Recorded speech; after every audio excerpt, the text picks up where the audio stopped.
Muy buenas tardes.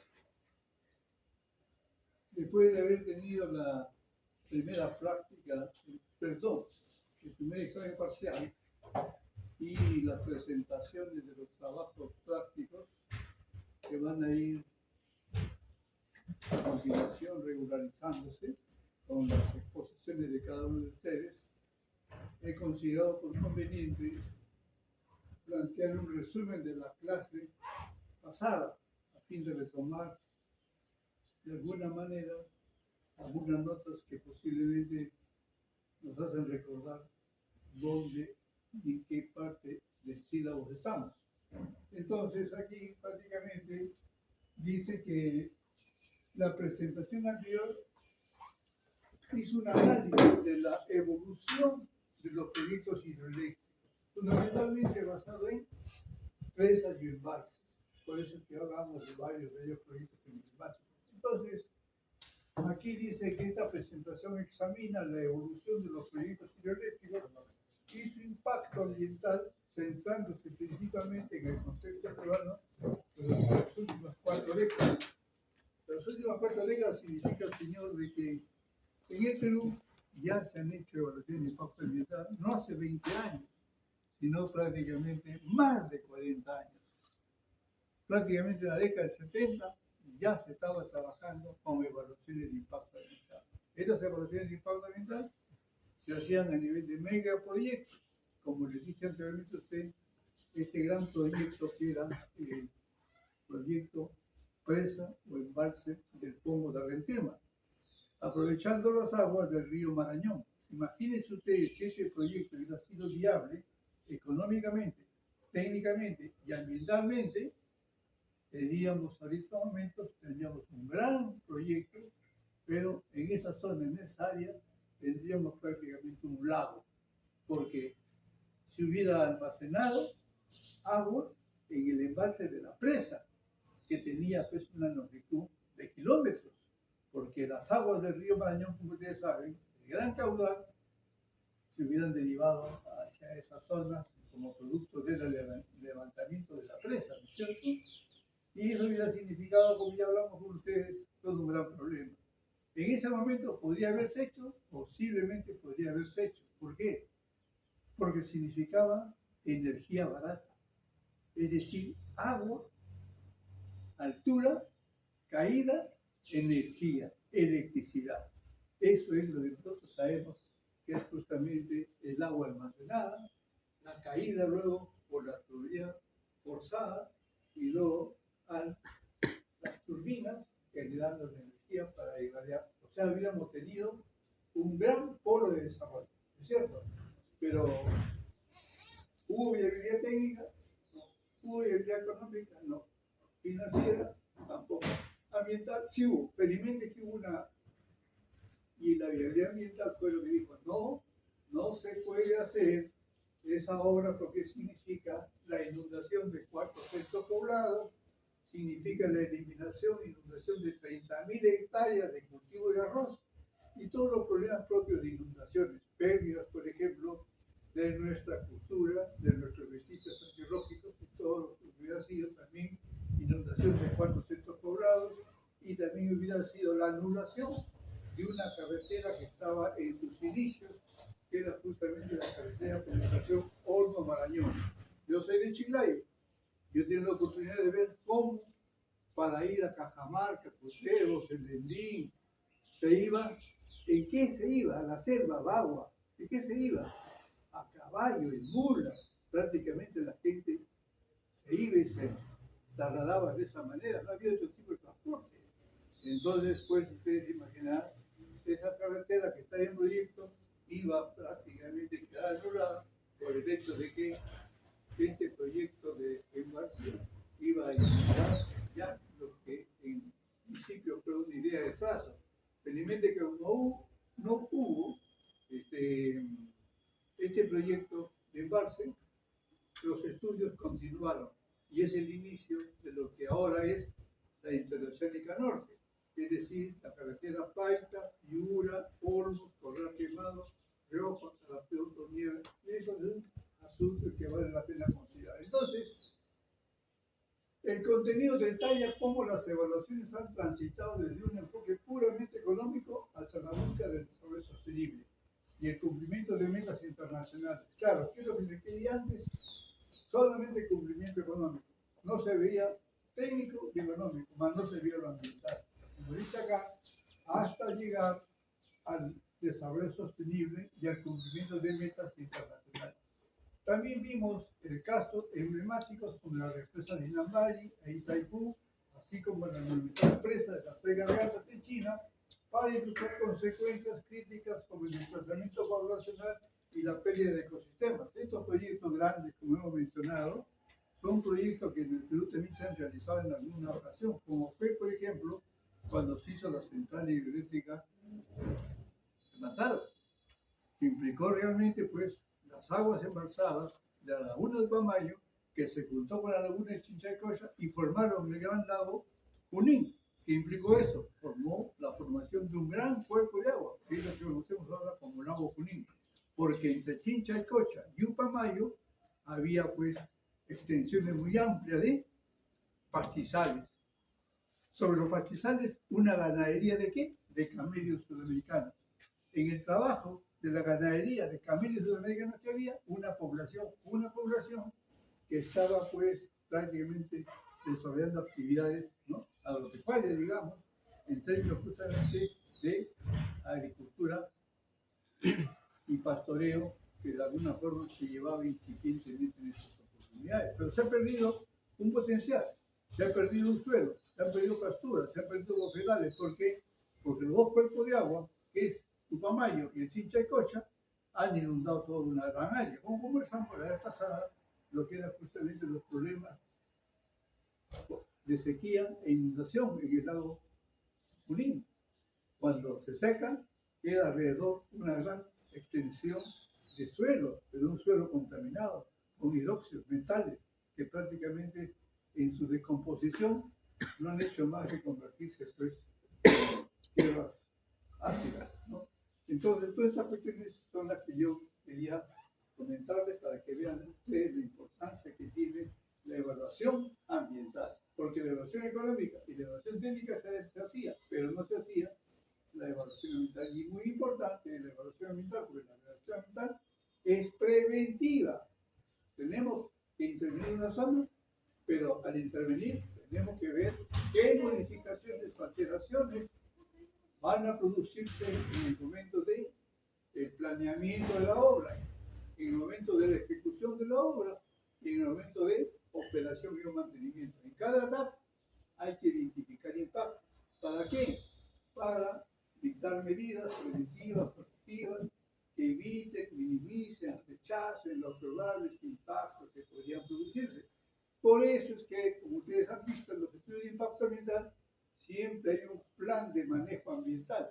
Antes se conocía como plan de manejo ambiental. Últimamente he visto que está usando el término de estrategia de manejo ambiental. Es cuestión de que alguna dirección, algunas autoridades cambian el título y ahí se quedó. Y de esa manera tiene que trabajarse, porque si no los estudios de impacto ambiental son observados porque esa dirección o esa unidad ambiental conoce esa parte como plan de manejo ambiental. No, como que lo conoce como estrategia de manejo ambiental. Bueno, entonces, el texto también destaca problemas específicos en Perú, incluyendo la salinidad de los suelos por riego excesivo y la desaparición de bofedales alcalinos. En este caso, recuerdan ustedes que hablábamos del proyecto de irrigación de la margen derecha del río Pisco.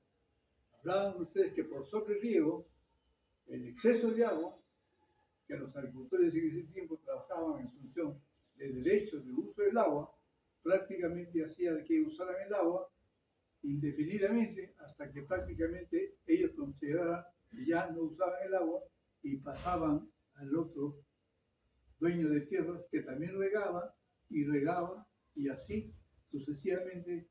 El riego era una forma de manejo en que no se soltaba el agua hasta que no estuvieran bien seguros que todo el agua que querían ya estaba en el suelo humedecido. Pero no sabían que realmente, años más tarde, aguas abajo del valle, esas aguas iban a florecer y esas aguas iban a aparecer y se producía un fenómeno de ¿qué? De anegamiento. En varios sitios charcos de agua, pero aparte de eso que había suelos salinos. ¿Por qué? Porque por capilaridad la sal iba ascendiendo, se iba depositando en los suelos, y los suelos, ¿qué pasaba? Se volvían improductivos. Las familias que vivían ahí, ¿qué pasaba? Ya no tenían los recursos para seguir produciendo como producían antes. ¿Y esto qué ocasionaba? Que la gente se cansaba de tener una vida en esas condiciones y mejor abandonaba la tierra y se iba, ¿no es cierto? Ese es un problema de impacto ambiental. El otro que está aquí hablando son los bofedales, que ya hablamos. Esos bofedales prácticamente están referidos al caso de los bofedales alcandinos, acá, ¿no? Cuando hablábamos del proyecto Pasto Grande, cuando realmente se hace el embalse, se hace la presa de Pasto Grande y se observa que realmente después que se ha hecho el llenado del embalse, cuando llega el equipo consultor en impacto ambiental, porque tiene que hacerlo en el año 90, es decir, un problema, 94, perdón, se hace este estudio de impacto ambiental. 4 años después, que había sido ya inaugurado, y se hacía más que nada como un requisito de financiamiento.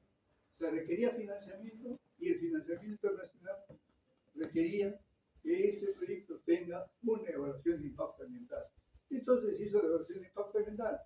Cuando se hace la evaluación de impacto ambiental, uno se encuentra con el problema de que ya estaba la presa construida, ya estaba la inundación de todas esas zonas y ya estaban inundados los pastos grandes el bofedal de Pasto Grande y el bofedal de Yuli. Unas grandes extensiones de tierras que eran prácticamente campos de desarrollo de camélidos sudamericanos, alpaca, vicuña, llamas, sobre las cuales ¿quiénes trabajaban? Pastores, comunidades de pastores.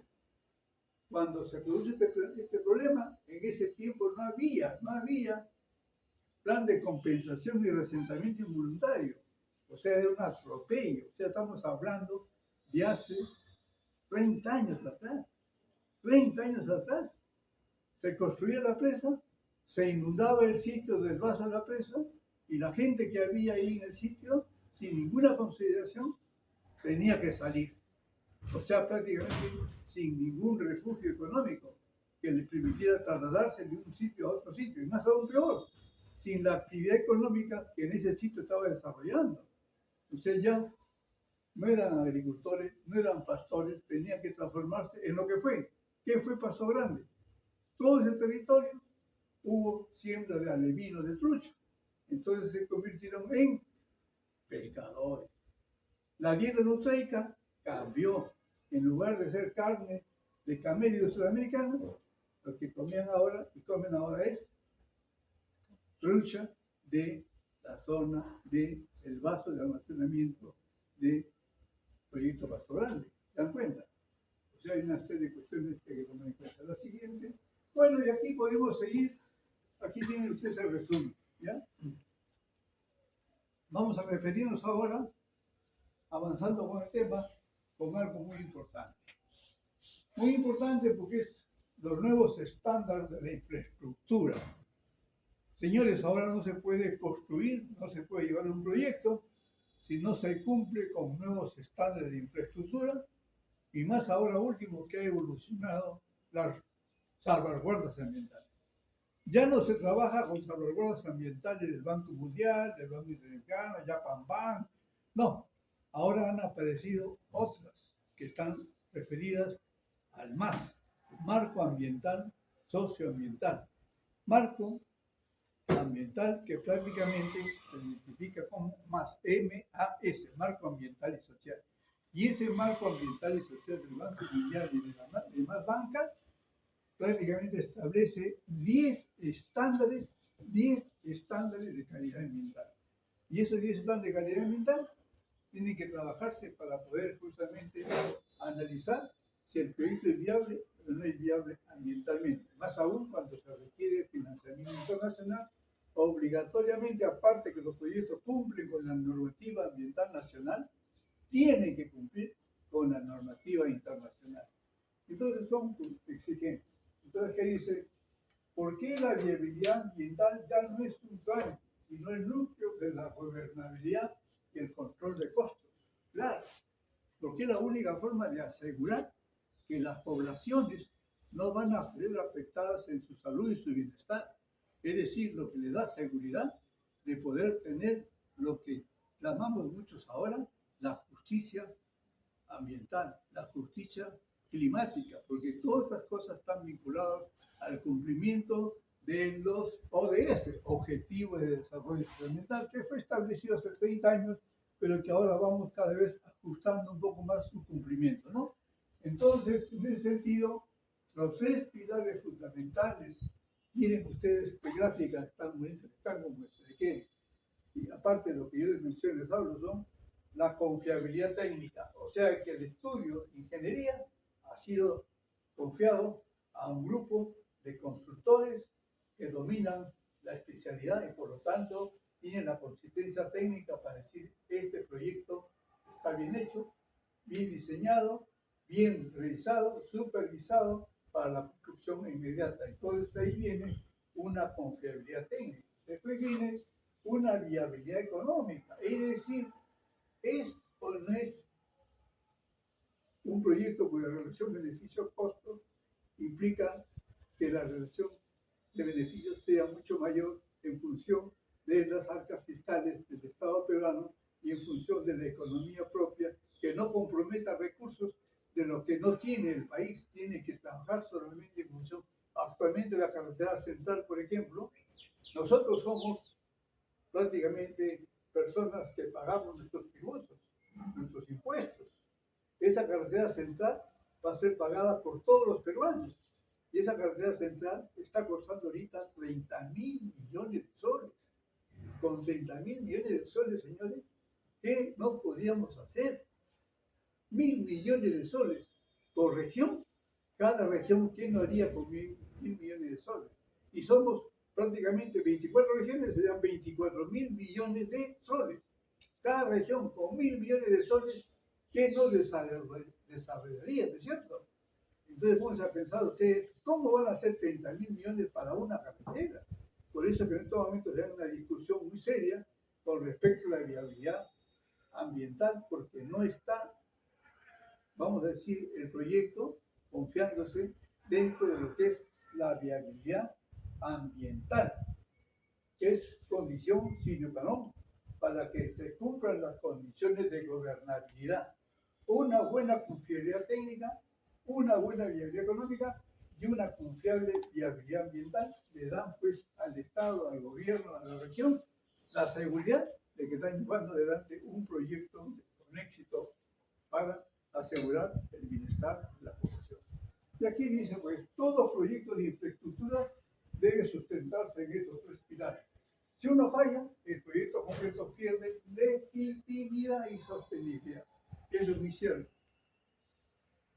Como futuros ingenieros, tenemos que tomar en cuenta esto. Somos ingenieros que no solamente con lo que nos dan en clase de ingeniería como era antes, diseño de canales, por ejemplo, diseño de infraestructura hidráulica, no. Tenemos que asegurar que en el sitio, en el lugar donde se interviene, hay factibilidad ambiental. Es decir, la población está o no está informada de ese proyecto para que en su ejecución no se vea perjudicada. Como les he dicho hace un rato, cuando se hizo la central hidroeléctrica del Mantaro y se hizo la presa y se elevó la presa Upamayo, prácticamente esa zona se inundó completamente. Como todo estaba a 4.000 metros sobre el nivel del mar, la laguna de Chinchaycocha, que estaba a unos kilómetros, 15, 20 kilómetros, prácticamente se unió y formaron el lago Junín. O sea, hubo transformación de un ecosistema natural a un ecosistema artificial. Pero entre la laguna de Pamayo y la laguna de Chinchaycocha había población, habían tierras, habían pastizales, había ganado. O sea, ¿cómo explicamos ahora los beneficios sociales, el impacto socioeconómico fue terrible, ¿no es cierto? Sino que fue en condiciones anteriores, cuando, digamos, no se respetaba la dignidad, la identidad del poblador, ¿no? En estos momentos no se puede hacer, hay reclamos. ¿Quién va a aceptar que de la noche a la mañana le diga, retírate de tus tierras? ¿Y dónde vas a trabajar? No se puede. Habrían paralizaciones, habrían marchas, habrían protestas, habrían, ¿cómo se llama lo que hacen los abogados? Recursos de amparo, para que ese proyecto no se lleve adelante. Cada población estaría pues realmente asesorada técnicamente, económicamente, legalmente. Proyecto fallido, proyecto que no va, proyecto que no tiene viabilidad social o ambiental. La siguiente, por favor. Pilar 1, la ingeniería y diseño. Miren ustedes, los estudios deben ser sólidos. El diseño responde a estudios geológicos, hidrogeológicos y estructurales. Y más ahora, los estudios deben responder a los cambios de escenario climático. O sea, tienen que hacerse en función de escenario al 30, al 50, al 60, porque las condiciones van a cambiar. O sea, prácticamente tiene que ser un estudio hecho para una situación dinámica de cambios que se están produciendo y que no podemos dejarlo en situaciones de un cálculo o un diseño con la información actual. Tenemos que proyectarlo y ver qué es lo que puede suceder a futuro. O sea, por eso dice, el diseño responde a estudios geológicos, hidrológicos y estructurales. Coherencia territorial. Las soluciones constructivas son coherentes con la realidad física. Coherencia territorial. Es decir, pues, llevar adelante un proyecto que sea, como se dice, compatible con el medio ambiente. Un proyecto que se acople a la realidad de la naturaleza, que no cambie la naturaleza en condiciones que destruyan la naturaleza. Por eso se habla ahora de que los proyectos deben ganar naturaleza. Es decir, siempre el ingeniero debe estar pensando ya en, no el daño, sino el bien, lo positivo. ¿Qué más puedo hacer? ¿Qué más puedo, con los recursos y el presupuesto que tengo, ganar naturaleza? Y después, prácticamente viene la gestión de riesgos, algo fundamental. En un proyecto, por ejemplo, de una central hidroeléctrica, la presa, por el problema de ingeniería de riesgos, fallas, inundaciones, deslizamientos de grandes masas de tierra en la construcción de obras complementarias para el proyecto de ingeniería hidráulica. Requiere construcción de canteras, requiere lugares o sitios donde va a depositar el material, requiere construcción de caminos de acceso, requiere campamentos. Todo eso va a implicar justamente lo que es gestión de riesgos. ¿Por qué? Yo puedo poner el campamento en ese lugar, en ese sitio que ha sido ubicado físicamente al ojímetro, pero prácticamente no se han dado cuenta que ese sitio es un sitio, por ejemplo, de cueva de vampiros, cueva de murciélagos, perdón. ¿Y qué resulta? Que hace el campamento, se construye y luego los que habitan el sitio se van a ver mordidos por los murciélagos. Y ahí prácticamente ustedes saben todo lo que puede suceder con una mordedura de murciélago, ¿cierto? Entonces, todas estas cosas tienen que verse de esa manera. Por eso aquí dice riesgo de ausencia, sin confiabilidad técnica. La obra colapsa, requiere rediseños costosos o genera sobrecostos por fallas previsibles. Por ejemplo, riesgo de ausencia de confiabilidad técnica, obras que colapsan. En el caso, por ejemplo, del proyecto Chira-Piura, es un proyecto grande, pero que tiene un gran riesgo ahora. ¿Cuál es el riesgo? Que ha colapsado. Prácticamente la zona de la presa se ha llenado de sedimentos. Y soluciones hay, pero ¿cuál es? Es la crecida de la presa, un sobrecrecimiento. Pero más agua, ¿qué implica? Implica que las aguas van a llegar al Ecuador. Y eso es un riesgo ya territorial. Es decir, se tiene que llegar a un acuerdo, un entendimiento entre Ecuador y Perú para que el Perú pueda acrecentar lo que es encimar la presa, es decir, hacerla más alta. pero eso necesita negociación. O sea, ¿qué va a pedir Ecuador por ese daño en el sitio, en el lugar donde las aguas van? Pero también tiene que ver si puede o no puede beneficiarse de ese proyecto, ¿no es cierto? O sea, que va a traer dos, por un lado daño, por otro lado beneficios. También ellos tienen que evaluar los beneficios en relación con la obra que en el Perú se está realizando. Y ahí vienen lo que se llaman proyectos o impactos ambientales transfronterizos. Transfronterizos. La siguiente. Pilar 2, la viabilidad económica. Como ustedes bien ven, el beneficio tiene una contraparte en función pues, de la capacidad fiscal, la capacidad de inversión, la capacidad del sector público y del sector privado. Por eso es que hay tantos tipos de asociación público-privado, iniciativa privada, que son las concesiones. Entonces ahí viene la posibilidad, la viabilidad económica del proyecto. Entonces tiene que haber una compatibilidad fiscal, el costo total respecto a la capacidad fiscal del Estado. En estos momentos, por ejemplo, hablamos de que el Banco Central de Reserva tiene 100.000 millones de dólares, pero esos 100.000 millones de dólares no están destinados para financiar este tipo de proyectos. Como ustedes saben, este volumen, esta cantidad de lo que es realmente las arcas fiscales, esos 100.000 millones de dólares, ¿sirven para qué?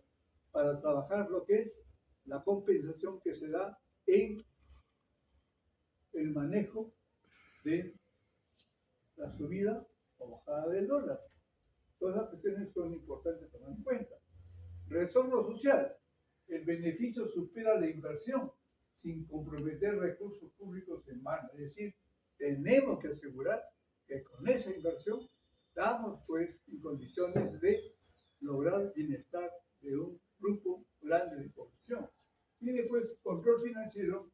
Los riesgos financieros están estrictamente controlados. Entonces, tiene que ser la seguridad de esa caja fiscal, de ese respaldo que tenemos por el momento. Cualquier problema que hay con respecto justamente a estas situaciones, sí, el Banco Central de Reserva podría dar solución a ese problema momentáneamente, porque realmente luego se tiene que recuperar para entregar el dinero al Estado. Entonces, un proyecto ambientalmente inviable no solo afecta a la naturaleza, afecta la estabilidad social y la seguridad jurídica del Estado. Los daños pueden ser irreversibles. O sea, miren ustedes la importancia de llevar adelante un proyecto de ingeniería bajo el cumplimiento de estos tres pilares, el pilar económico, el pilar técnico y el pilar ambiental. Si no cumplimos con estos tres pilares, el proyecto no es sostenible. Y en el caso del proyecto ambiental, no es sostenible ambientalmente. Y entonces todas las cuestiones hay que asegurar. Y ustedes como ingenieros tienen que tomar en cuenta eso. Siempre tienen que estar viendo esa óptica. ¿Es sostenible ambientalmente? ¿Es sostenible técnicamente? ¿Es sostenible económicamente? De esa forma, pues dicen, mi proyecto es un proyecto exitoso, un proyecto vendible, un proyecto que puede entrar justamente en la carpeta de los proyectos que aseguran a futuro el desarrollo sostenible del país.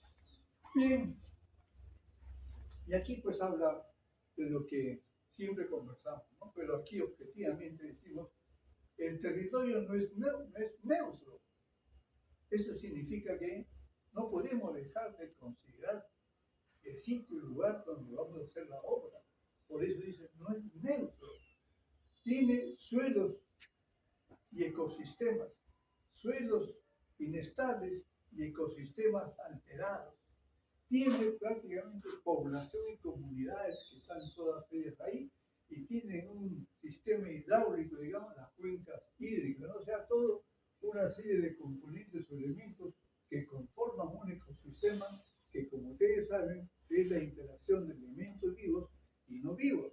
Todo esto significa, pues, conocimiento de la hidrología, la geología, la geomorfología, la física, todo lo que implica realmente el conocimiento del territorio en ese lugar, sin dejar de considerar la ecología, tan importante en sus diversos biomas que establecen así las clasificaciones de biomas en los ecosistemas. Entonces, un proyecto ambientalmente inviable no solo afecta a la naturaleza, afecta a la estabilidad social y la seguridad jurídica del Estado.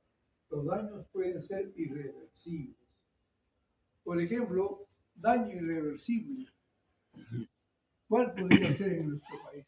Lo tenemos acá cerca. La cuenca del río Rima es un daño irreversible. ¿Ustedes creen que se podrá lograr recuperar la calidad de las aguas del río Rima? No, porque no solamente el problema está a nivel de la cuenca, sino también a nivel de otra cuenca, la cuenca del río Mantaro, en que todo ese potencial de agua no va a poder traspasarse a la cuenca del río Rima. Y si ya pasaron 70 años de una propuesta de descontaminación del río Rima y no se ha llevado a cabo esta propuesta, entonces pues pasarán los años, 100 años, 150 años, y nunca se habrá recuperado la cuenca del río Rima ni la cuenca del río Mantaro. Sí. Profesor, pero en pandemia se vio que se limpió, o sea, se tornó medio cristalino las aguas del río Rima. Perfecto, muy buena observación. Esa observación va mucho más allá también, va al mar. Recuerdan que muy cerca de las orillas aparecía una gran cantidad, una biomasa enorme de peces, que se veía el mar plateado, porque eran peces que realmente estaban en abundancia, ¿no? Había muchas tomas, muchos videos que pasaban en la televisión. Efectivamente, se redujo, porque hubo menos presión de los recursos, menos presión de explotación de recursos mineros, menos presión de explotación de productos agrícolas. Realmente todo eso originó realmente que descansara, digamos, el sistema ecológico. Pero aplicar esa política significaría privar económicamente el desarrollo de la comunidad que solamente tiene una base en la económica para seguir explotando esa zona, y eso va a originar que esas actividades económicas contaminantes, por más ley que haya, la van a, como se dice, salvar, es decir, no la van a cumplir.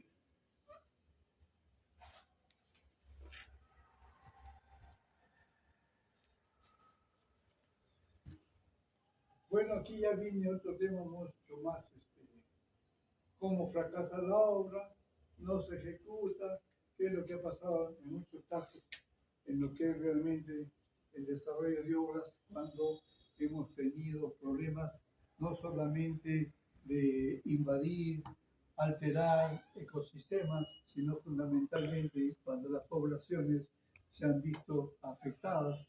No es el caso de las explotaciones mineras, Conga, La Bamba, y lo que fue prácticamente Yanacocha, y ahora hay otros sitios, otros lugares como Tía María, donde los proyectos realmente no logran despegar, ¿no? Y no logran despegar porque realmente pues no están cumpliendo con los 3 pilares que deben cumplirse para un proyecto en cuanto a la factibilidad técnica, la factibilidad económica y la factibilidad ambiental. A ver, creo que ahí ya termina. La anatomía de la paralización. Primero, cuando el impacto es ignorado. Miren ustedes, impactos ambientalmente mal gestionados. Cuando no se maneja adecuadamente el impacto, ya es la semilla de que algo va a suceder. Y entonces viene pues la generación de conflictos sociales y oposición ciudadana. A continuación viene ya el bloqueo. Los conflictos paralizan las obras físicamente. Fase, elevación exponencial de los costos del proyecto. Entonces, aquí como ustedes ven, ya es una paralización. Y esto lo hemos visto en el proyecto de Bambas. En el proyecto de Bambas, por ejemplo, la viabilidad ambiental estaba dada en función de un viaducto minero. Pero ese viaducto minero que le daba prácticamente una viabilidad social al proyecto fue cambiada en la gestión propia del proyecto. No se hizo el viaducto y se buscó y se lanzó en trabajar con carreteras. Y esto que prácticamente las carreteras fueron puestas a nivel nacional, con calidad de transporte nacional. Todo esto significó también todo un gran problema, que como ustedes ven hay conflictos. Tía María, Conga, son proyectos que realmente merecen un análisis bajo este esquema. Lo siguiente. Bueno, realmente el curso que estamos llevando ahora de evaluación de impacto ambiental y que estamos desarrollando de una manera muy particular, porque este esquema de sílabus responde a que ustedes están trabajando. Y ustedes están trabajando a nivel de Internet, están trabajando a nivel de estudio de impacto ambiental, revisando estudios de impacto ambiental que se dan en diferentes sectores: transportes, minería, hidroelectricidad, pesquería, salud, educación, vivienda, industria, pesca. Todo eso prácticamente ustedes tienen la gran libertad de revisar cuán proyecto les interese. Sector energía y minas, proyecto de centrales hidroeléctricas, proyectos de fuentes nuevas y renovables de energía, carreteras, sector transporte, puertos, aeropuertos, carreteras de primera, segunda, tercera categoría, y así realmente ustedes van entrenándose, porque esa parte ya la hemos visto. Yo no tengo por qué ahondar más. Yo solo estoy tocando temas específicos, problemas que ustedes deben tener siempre en mente para que cuando ejerzan la profesión de ingenieros civiles tengan los fundamentos técnicos, legales, jurídicos en general y ambientales, ¿no? Ese es el propósito. Entonces aquí vemos pues, que la visión debe ser integral, identificar impactos acumulativos y sinérgicos, es decir, por eso hay ciertos principios: el principio de integridad, el principio de indivisibilidad. Por eso la carretera central que están haciendo ahora, están haciéndolo bajo criterios opuestos, porque están dividiendo los tramos de la carretera. En lugar de hacer una viabilidad ambiental de un plazo completo, lo están haciendo por sectores, están tramitando, haciendo la tramitología, o sea, por tramos, tamaños, porque el proyecto debe ser evaluado en su integridad. Todas esas cuestiones son justamente lo que aquí maneja esto que dice impactos acumulativos y sinérgicos. ¿Por qué? Porque no van a ser evaluados esos impactos. Es decir, los impactos sinérgicos, porque van a ser más que la simple suma de impactos. Y acumulativos, porque realmente no se van a poder acumular, porque prácticamente están cortados y no se va a poder integrar la magnitud e importancia de ese impacto. Por ejemplo, lo que significa el desarrollo regional. Si yo hago una carretera con un trazo, esa carretera, dentro del esquema de planificación, debe responder a un planeamiento regional. Y puede ser que una alternativa cumpla con un mejor planeamiento regional que esta otra alternativa que no tiene el alcance regional, porque tener el alcance regional significa mayor transporte, mayor carga, mayor integración de los centros poblados. Y eso es importantísimo, porque eso le da sostenibilidad a las carreteras, le da sostenibilidad al proyecto, le da sostenibilidad al desarrollo regional, ¿no? Entonces, de esa manera, pues ustedes ya sacan sus conclusiones de estos cuadros que les he presentado, que son bastante interesantes, ¿no? Dentro del esquema de la clase de hoy día. Continúan. Esta. Aquí, ignorar lo ambiental ya no reduce costos, los multiplica, eso es cierto.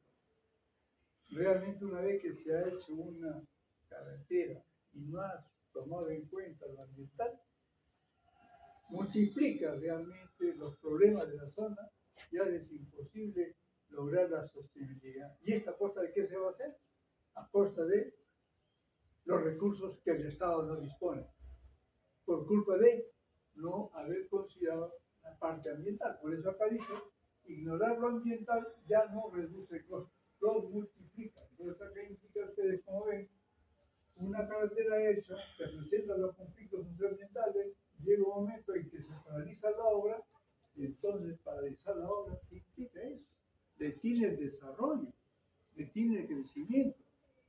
Por ejemplo, ahorita hay una situación con los dos proyectos de irrigación grandes que tenemos, Chira-Piura y el proyecto de irrigación Olmos.